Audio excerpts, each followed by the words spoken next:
Imagine the western sky just after dusk, that long stretch of Interstate 10 glowing under the last orange light of California. A family drives east, parents, children, a car half filled with belongings and fear. They'd been on the road for hours, fleeing grocery aisles stripped bare in Los Angeles. They crossed the low desert, past Blythe, heading toward the Arizona line. And then, a horizon of flashing red and blue, every lane of the highway blocked. Arizona State Police standing shoulder to shoulder. Patrol cruisers forming a barricade of steel and silence. The signs read, "California vehicles turn around, border closed to non-residents." This isn't the Mexican border. This is not a federal checkpoint. This is one American state telling another, you may not enter. Tonight, the United States faces something unseen in modern history, a domestic border blockade between two states of the same union. Arizona has closed its gates to California, and what we're watching may be the first open fracture of the American Federation in our lifetime. Just hours ago, Arizona Governor Katie Hobbs declared a preemptive state of emergency. Flanked by the state's Attorney General and Public Safety Director, she announced the deployment of state police to block entry from California. Her justification? Simple math and a fear that the West's most populous state is on the brink of humanitarian collapse. California, home to 39 million people, declared a food supply emergency earlier today. Empty shelves from San Diego to Sacramento, fuel lines stretching miles, logistics halted, the state government struggling to coordinate relief. But what no one predicted was the speed and the severity of the neighboring response. Within hours, Arizona, Nevada, and Oregon each took unilateral action. Arizona sealed Interstate 10 at the Colorado River crossing. Nevada issued an executive order restricting non-resident entry near Las Vegas and Reno. Oregon established so-called humanitarian corridors, requiring anyone entering from California to register and declare their supplies. For the first time in U.S. history, interstate travel is being regulated as if state lines were international borders. The numbers tell a grim story. Arizona's population, 7.4 million. The Phoenix metro area alone, 4.9 million. According to the Arizona Department of Agriculture, the state's food distribution system maintains an emergency buffer of roughly 11 days designed for short-term crises, not for an influx of millions of desperate people. If even 10% of Californians, nearly 4 million, attempt to cross into Arizona seeking food and safety, that buffer vanishes in less than 2 weeks. Governor Hobbs' conclusion was brutal, but in her words, necessary. We cannot absorb an unlimited number of refugees from a failing state. Refugees, that's the word she used. Americans, now refugees within their own country. Legal scholars are already calling this a constitutional crisis in motion. The right to travel between states has long been recognized as fundamental. But Arizona officials argue they're invoking the state's police powers, the same legal foundation once used to justify quarantine and disaster control measures. The governor's argument, as laid out today, is chillingly clinical. We are not prohibiting travel, she said. We are regulating entry based on residency status and resource availability. Translation: Arizona believes it has the authority to decide who counts as safe to admit. And while courts may ultimately strike that down, by the time they do, this crisis, and perhaps the very concept of a united republic, could look very different. The human line at the border. By late afternoon, the line of cars at the Arizona-California border stretched for more than 20 miles. What would normally be a 3-hour drive from Los Angeles to the Colorado River had turned into a standstill. Engines idling, gas gauges falling, families trapped in a desert that was never meant to hold this many people for this long. The California Highway Patrol now estimates roughly 18,000 vehicles are stranded on Interstate 10 between Blythe and the Arizona state line. That's more than 50,000 people caught between two governments with nowhere to go. A mother named Jennifer Martinez, age 34, was one of them. She left Riverside before sunrise with her husband and 3 children, hoping to reach her sister's home in Tucson. They packed clothes, photo albums, and enough food for 4 days. 6 hours later, the Arizona troopers turned them back. They didn't have Arizona identification.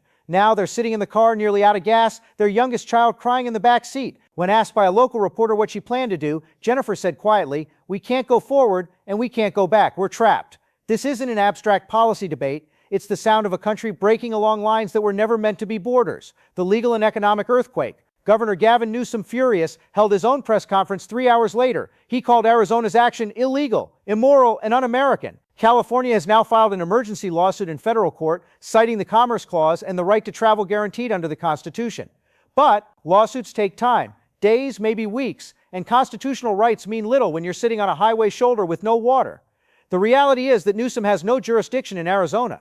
The troopers on that bridge answer to a different flag, still American, yes, but tonight it feels like a different country. Economists are already warning of ripple effects. California isn't just another state, it's the 5th largest economy in the world, responsible for 40% of all U.S. containerized cargo.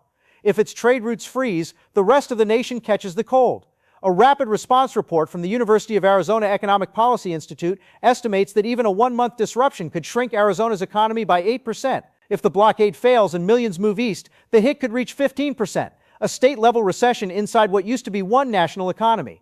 Arizona officials know this. They're not blind to the consequences. They're simply choosing what they see as the lesser catastrophe, a self-inflicted recession instead of a total collapse. The constitutional Rubicon. At the heart of this confrontation lies a single terrifying question. Can an American state close its borders to other Americans? For over half a century, the Supreme Court has said no. In Shapiro v. Thompson, 1969, the court struck down residency requirements for welfare, affirming the right to travel as fundamental. But Arizona's lawyers are invoking another precedent, Jacobson v. Massachusetts, which upheld mandatory vaccination under a state's emergency police powers. The logic, they'll argue, is simple. A food shortage is a public health emergency. Emergency powers allow states to act to preserve life. If that reasoning holds, the constitutional map of the United States may quietly change overnight, from a union of shared mobility to a patchwork of self-defending territories. And once that door opens, it may never close again. The federal dilemma. At the White House tonight, advisors are scrambling to answer a question that has no precedent. What happens when one American state refuses entry to another? By dawn tomorrow, President Trump will have to choose between two impossible options. He can invoke the Insurrection Act and order federal troops to reopen the Arizona border, effectively forcing one state to accept refugees it does not want. Or he can do nothing, allowing states to police their borders, an act that would legitimize the idea that America's union is optional. Either path carries the risk of breaking something that has held together for nearly 250 years. And while the politicians calculate their next move, the people caught in this crisis don't have the luxury of patience. 50,000 Americans are stranded in the desert tonight. Gas stations are running dry. Water is selling for $12 a bottle. There are reports of fights breaking out at rest stops. The U.S. Border Patrol, once tasked with preventing illegal immigration from Mexico, is now intercepting Americans attempting to cross into another American state. Let that sink in. The agency built to guard the national border is now patrolling a state border. That is how far the concept of United States has eroded in a single day. The retaliation threat. Behind the scenes, California is considering its own countermeasures. Officials have quietly reminded Arizona and Nevada that California controls a large share of the Colorado River's water supply.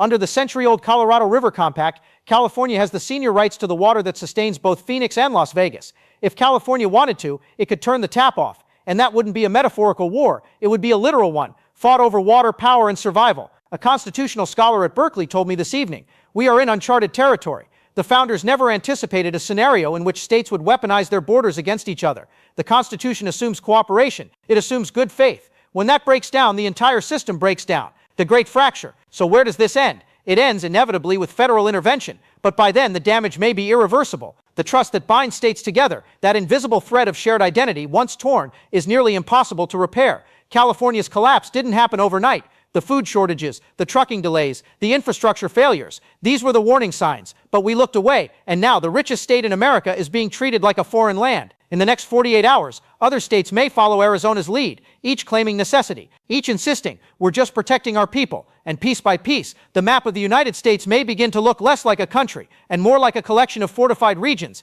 divided not by geography but by fear. Closing reflection. For generations, Americans took for granted that the right to travel, to pack a car and drive freely across 50 states, was part of what made this nation one. Tonight, that promise has been broken. A line has been drawn in the desert, not just between California and Arizona, but between the idea of America as a union and the reality of America as a set of self-interested territories. The lights flashing across that Arizona bridge are not just police lights. They are warning lights for the country, for democracy, and for the fragile faith that the word united still means something.